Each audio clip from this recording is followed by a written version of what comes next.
Welcome to Believers Movie Recap. Denzel Washington back in action as Robert McCall in Equalizer 3. The movie begins with a scene of a country ranch with a winery. A boy and his father Lorenzo, a crime boss, arrive in a Land Rover, surprised to see his men dead. He tells his boy to stay in the vehicle while he checks on what is going on. Inside, right at the door, he sees dead bodies all over the place. In corridors all filled with dead bodies, Lorenzo moved through them. Then we see McCall on gunpoint in a chair. He informs Lorenzo that his men refused him to entering, that's why he had to kill all of them, and that he only has 9 seconds to decide his fate. In a second, Lorenzo's men were all down. Through one of them, he killed Lorenzo at last, for whatever he had taken, which McCall had come for. McCall gets the keys and walks out with a backpack. Outside, as the boy was waiting, he tries to get out of the car, but McCall stopped him and told him to stay put. He leaves and walks on. Suddenly, he hears a gunshot. McCall fires random bullets in the air and turns only to see the little boy with a gun. The boy runs as he seats down and puts a gun on his own head to finish himself off. Later we see him on a ferry crossing while seated in the car. At night, on the highway, he can't go any further. Another car finds him panting on the steering wheel. He was rushed to the local doctor in Sicily town, who immediately works on him to save his life in spite of losing a lot of blood. Early morning, we see him with Dr. Enzo, unaware where he was. He tried to attack the doctor even though he was so weak and unable to help himself. Dr. Enzo left him lying in bed to get enough rest. After 3 days, McCall was able to walk out with a stick that belonged to the late doctor's father. They talked for a while and doctor asked him for his name and he told him that his name was Roberto. He moved around and saw school kids in break time. Later he saw police. In order to hide, he sat down in cafe for a cup of tea. After the first test, we see a local police officer walking up to him with his daughter Gabby. They joyfully greeted him and informed him where he had parked his car. He didn't forget to let him know that he didn't look into his luggage. As they left, Gabby returned to say a final goodbye to Roberto. Later that day, Roberto called the CIA Financial Operations Officer, Emma Collins, to report on the wine factory incident, which was used for drug trafficking. Collins tried to ignore his call, but he insisted and managed to convince her to check on that ranch. After he went back to his room, but still felt weak. That night, he had a flashback, where they showed us that Collins is a daughter to McCall's former boss Susan. The next morning, back at the cafe, Roberto saw a young boy collecting money from the owner of the cafe. This was done to all local shops in the area, by the Camorra Mafia group. They even terrorized and brutally harmed those who did not give them money on time, like the local fishmonger Angelo. Roberto heard and saw all what was going on and it now caught his attention. They left on their bikes. Their leader Macro Quaranta went on to meet his brother Vincent Quaranta, the town villain.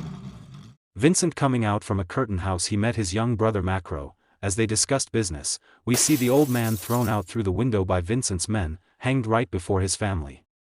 Vincent didn't even look back as he was aware of what he had done. They left his home. As time went by, we see Roberto and Dr. Enzo having dinner. Enzo informed Roberto that he became a doctor because he couldn't play football back in the old days. Then they reverted to who should go for shopping the next day. Back and forth until Roberto won. But as he was shopping, the beautiful lady Amina from the cafe came in for shopping as well. With a big smile informed the Angelo that she liked Roberto. We see the CIA team who had come in to check on the ranch. They found $11 million worth of cash. Plus the drugs, which were organized for their 4th shipment using wine bottles. From there, we see Dr. Enzo treating Roberto. Then Roberto asked him why he helped him without calling the police or even reporting anything. And Dr. Enzo responded to him, telling him that he was a good man, based on the answer Roberto gave him as soon as he came into his house. After about 2 weeks, Roberto gained stability and prepared to leave Sicily, go back to the US. On his way he saw people running in crowds. He followed them. Then saw Angelo's shop on fire. Angelo was in distraught as he watched his memories and hope burning up in flames.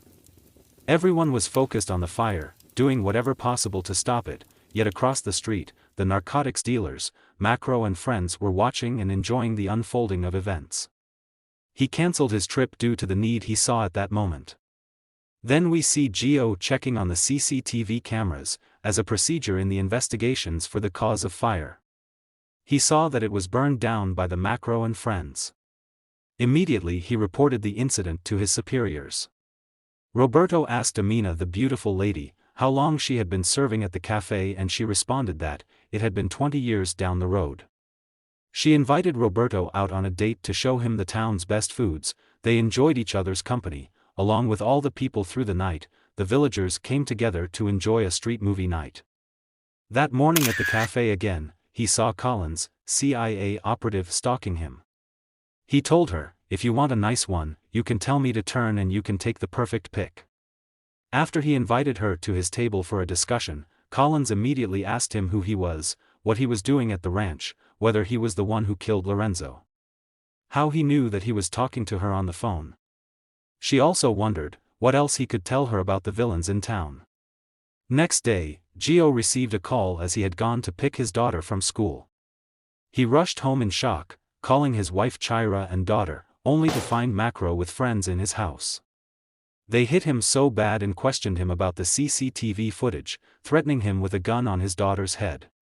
They left him badly beaten and bleeding. Gio came to Dr. Enzo for treatment. Roberto asked what had happened to Gio, that is when the doctor informed him about the disease of Mafias that had no cure in Sicily. Next morning we see Roberto coming back while exercising. He bumped into Collins, who informed him about the Mafias. Collins told him that he was no longer a person of interest to CIA as he was a ghost, and that Lorenzo was the Mafia killed at the ranch, who was one of Interpol's most wanted, smuggling drugs and money laundering along with Vincent. But Roberto informed her to look deeper into why the Mafias choose a secure town and not other towns which were known for drug dealers.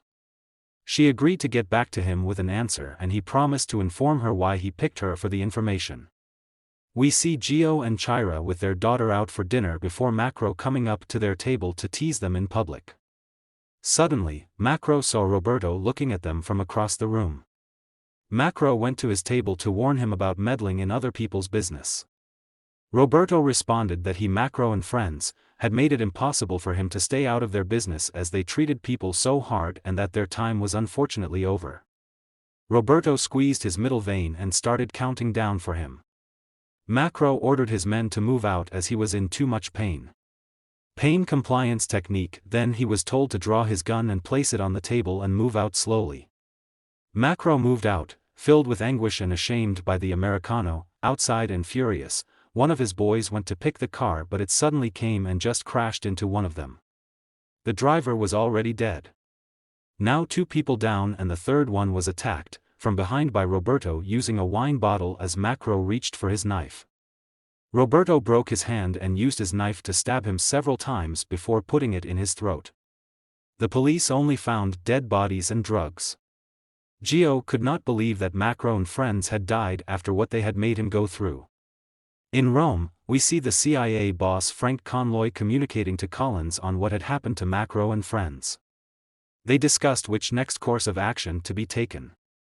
Collins went on to meet the chief of police, to inform him about the CIA operation and leads they had in his country.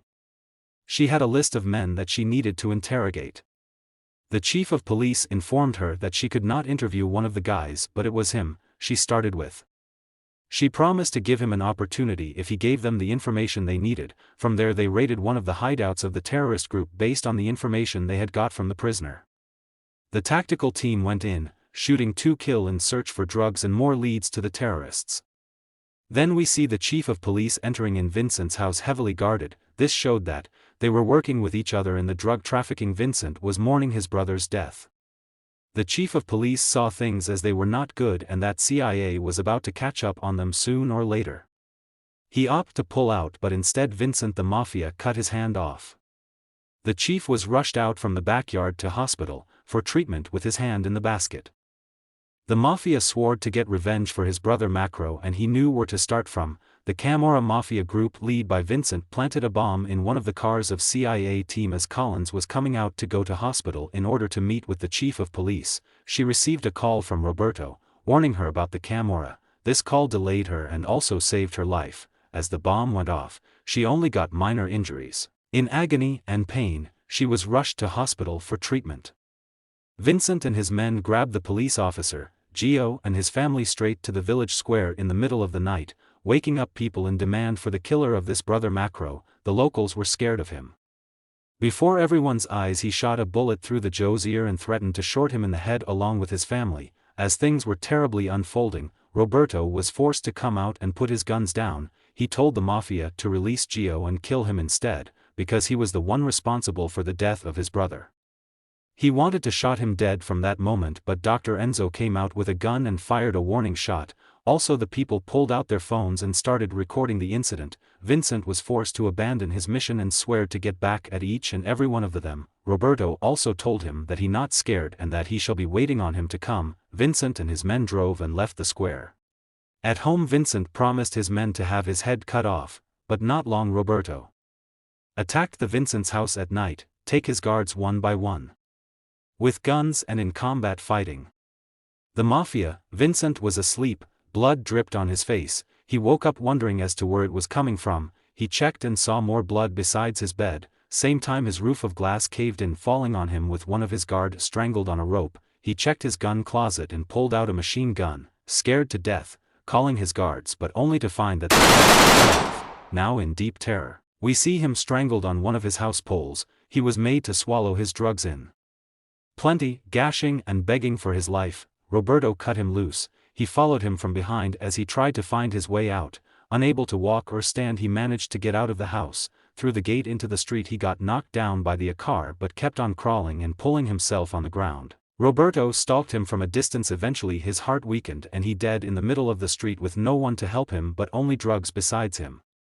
Then back in the hospital Roberto paid a visit to Collins, who was still in hospital due to the bomb attack on the CIA team. She thanked him for saving her life. On his way out he left the bag full of cash, $366,400.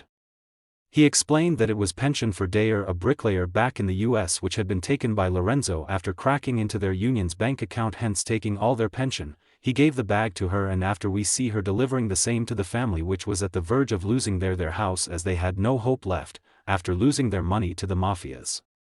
They wondered who could do such a thing for a stranger, as she couldn't tell who had sent the money to them. The people rejoiced for the restoration of peace and tranquility in their town. We see Roberto and Amina having a dance together and happy ever after. Thanks for watching, and please subscribe for more recaps from Believers Movie Recap. Denzel Washington, Equalizer 3.